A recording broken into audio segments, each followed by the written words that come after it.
A very good morning to all my dear students. As we are aware about the difficult time that is prevailing in the world, but one thing I would like to say that don't lose hope. We should always be thankful to the Almighty and a heartiest thanks to the team of doctors, nurses and ward boys, those who are working hard day in and day out to make the victims heal all over the world. But the best part of this scenario is that we are living in this technological era wherein we are fully equipped with gadgets and internet facility. So the teaching and learning should never stop even in this catastrophic situation. We the Jaipurians have taken a keen initiative in order to make you smarter and a good learner day by launching online classes. So I Ritesh Singh congratulates you all and welcome you to class 9th. Today we will be dealing with a very interesting topic of economics, that is the first chapter, the story of village Palampur. A village Palampur is a hypothetical town, or you can say an imaginary village, where around 70% of the people are engaged in an agricultural activities. India, which is an agricultural based economy, most of the people are involved in this sector. But before going deep into the chapter in detail, I need you all to focus on basic concepts. First, what is an economy? Note down the state of a country or region in terms of the production and consumption of goods and services and the supply of money. I repeat, what is an economy? The state of a country or region in terms of the production and consumption of goods and services and the supply of money.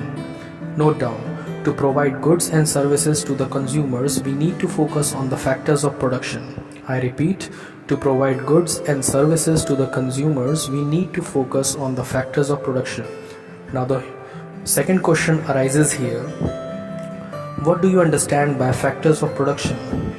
Write it down.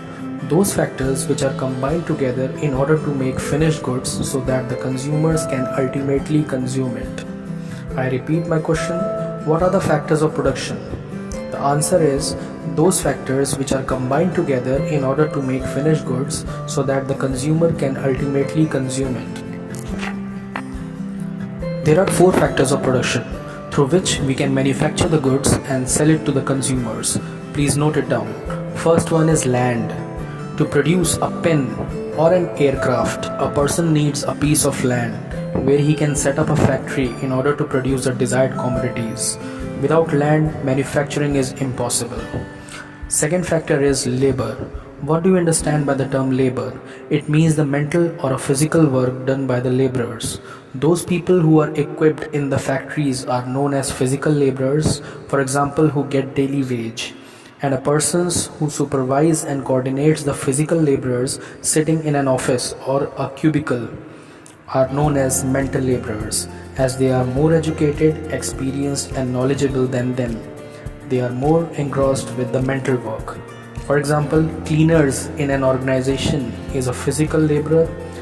Manager in a same organization is a mental laborer.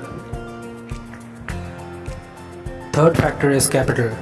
In economics, capital means assets that can enhance one's power to perform economically useful work. For example, a stone or an arrow is capital for a hunter who can use it as a hunting instrument. Similarly, roads, dams, bridges, etc.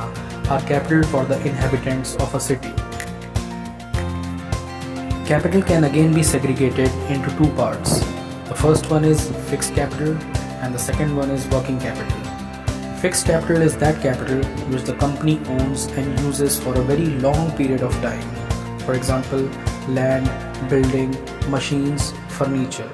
These things for a company is essential and can be used to generate money for a very long period of time. Second is working capital. It is a capital which is not fixed and is used in its day-to-day trading operations.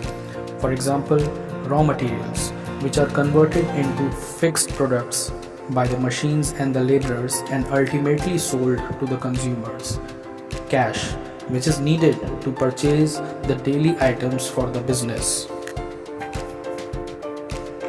Last but not the least, the very important factor of production is human capital, or in the terms of economics, we call entrepreneurship. Yes, you have heard it right, entrepreneurship. Now pay attention. Land, labor, and capital cannot work on their own.